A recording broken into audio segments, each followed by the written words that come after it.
helps you can close your eyes. But this is also a story about Marjorie Cummings. Marjorie is an 85-year-old woman. She spent her whole life living in the Garfield neighborhood of Pittsburgh. She's been in her home for over 50 years, and she's raised 4 kids there. Several years ago, Marjorie was diagnosed with cataracts, a condition that left her eyesight so poor that it was no longer safe for her to drive. So, she made that tough call, and she sold her car and decided to rely on public transit and walking to get around. As part of her new routine, twice a week, she would get her little bungee cart with the wheels, and she would roll on down the hill to the grocery store and get just as many groceries as she could get back up the hill under her own steam.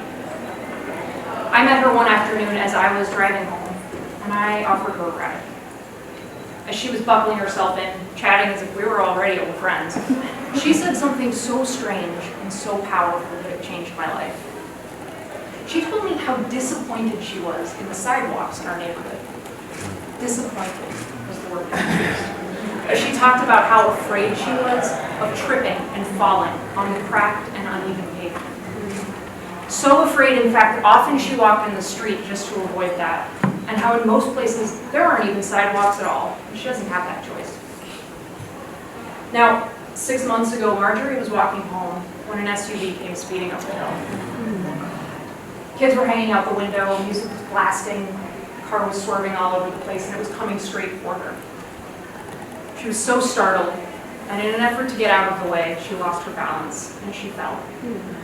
She fractured her pelvis, her femur, and her wrist, and then she lay in the street, with groceries scattered out all around her, for over 30 minutes, until someone found her and called for emergency services. This could be a story about recklessness. It's not. This is a story about awareness. This is a story about sidewalks. Think for a moment about walking. It's the oldest form of transportation. It's what connects us to our bodies and to the community. It's good for the environment and public health. It's free. It's what gets us from point A to point B, even if A is the couch and B is the refrigerator.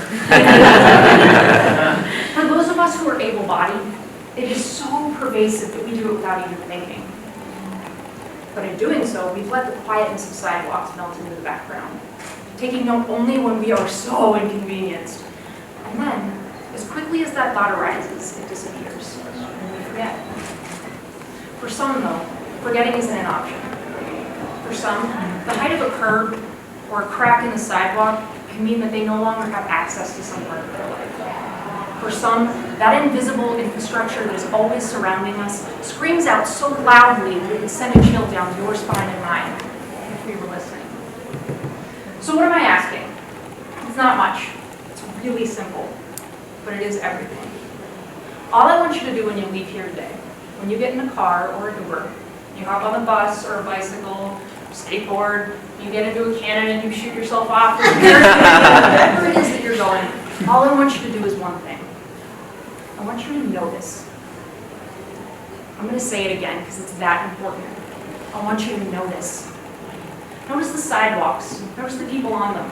Notice the curbs and the cracks, parking strips, benches, shade trees. Notice how against all odds, weeds are fighting their way up through those cracks just to claim a little piece of the sunlight.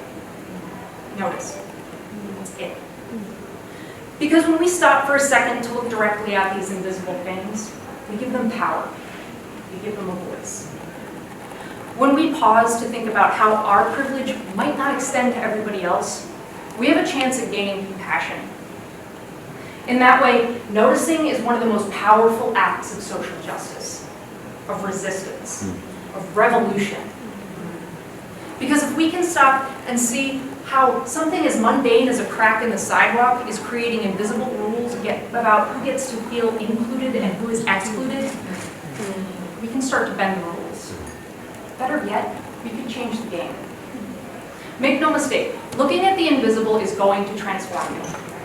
It'll make you uncomfortable, and it'll challenge you until you are so restless that inaction is no longer an option. It should fill you with chills and give you rage. It should break your heart. But let it be the spark that lights a roaring fire of hope in knowing that each one of us can do just a little bit better. That each one of us has the power to make the invisible visible. So, I invite you to go out there today and then again every day, and just notice. Because when powerful, dedicated people, like every single one of you in this room, looks directly at those invisible things, regardless of what it is, they will start to take on your voice. And then they can join the conversation. And that is how we're going to make real social change.